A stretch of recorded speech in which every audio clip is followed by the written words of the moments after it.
भावानं हा पिक्चर बघत असताना की नाही तुम्ही म्हणजे असं एकदम टिकून राहणार, अंगावर तुमच्या रोमांच असणार आहे, पुढं काय होणार आहे याची उत्सुकता तुम्हाला लागलेली असणार आहे. आता याच्या स्टोरीबद्दल बोलायचं झालं तर शाजिया बानो ज्याचा रोल केला यामी गौतमनी, यामी गौतम धार, आदित्य धार यांचे मिसेस, आणि अब्बास ज्याचा रोल केला आहे आपल्या इम्रान हाशमीनं. आता या दोघांचं प्रेम जुळतं, प्रेम जुळल्यानंतर लग्न होतं, लग्न झाल्यानंतर 2 मुलं होतात आणि प्रेग्नंट असते.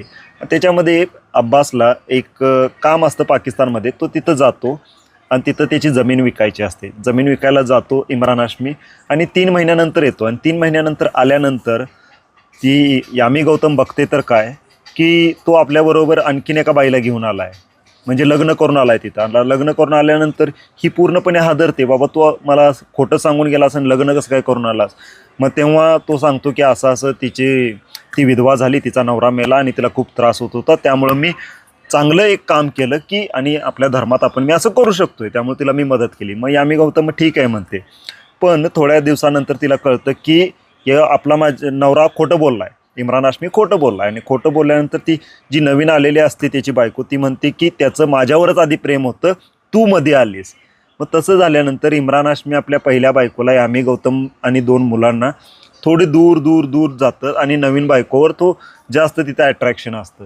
मग ते सगळं हिला असह्य होतं आणि मग ती घर सोडून जाते. घर सोडून गेल्यानंतर तिला जे काय उदरनिर्वाहासाठी पैसे जे लागणार असतात, जे आत्ताच्या काळात आपण पोटगी म्हणतोय, त्यासाठी ती त्याच्याकडे मागणी करते, तर तो नाही म्हणतो. सुरुवातीला थोडंफार देत असतो, नंतर बंद करतो. मग ती कोर्टामध्ये केस करते. आता ती केस केल्यानंतर तिथं नेमकं काय होतं, जिंकते का नाही का हारते आणि तिला कोणकोणत्या गोष्टीचा सामना करावा लागतो, हे सगळं या पिक्चरमध्ये बघायला मिळणार. अभिनय यामी गौतम आणि इम्रान हाशमी असा अभिनय म्हणजे या वर्षात तर नाहीच नाही. हा पूर्ण पिक्चर अभिनयावर टिकून आहे. डायलॉग्स असे लिहिलेत ना, हार्ड हिटिंग, अगदी मनाला हितं. आणि मोनोलॉग्स जे काय मोठमोठे डायलॉग्स यामी गौतमनं बोललेत, जबरदस्त. आणि इम्रान हाशमी असा रोल मी इम्रान हाशमीनं केलेला कधीच बघितलेला नाही. असा रोल इम्रान हाशमी म्हणजे, आणि काय त्यानं, आणि पिक्चर बघताना आपल्याला कळतं की लोक धर्माचा आड घेऊन कसं आपल्याला पाहिजे ते साधून घेत असतात. अशा काही याच्यामध्ये डायलॉग आहेत ना, ते खूप सेन्सिटिव्ह आहेत, पण सत्य आहेत, मनाला इथं पोचतात.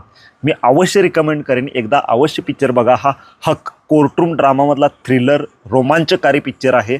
आणि कसं तिनं तो हक आपला मिळवून घेतला. कधी कधी काय होतं माहिती आहे काय, न्याय मिळवण्यासाठी फक्त आवाजच लागतो असं नाही, त्यासाठी धैर्यसुद्धा लागतं, ही ती दाखवून देते. आणि ती जी एकटीची लढाई असते ती यामी गौतमची, ती पूर्ण देशाची बनते, पूर्ण धर्माची बनते.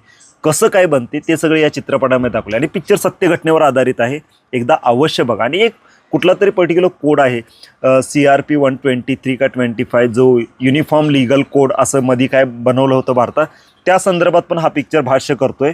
एकदा अवश्य बघा तुम्ही, मस्ट वॉच आहे.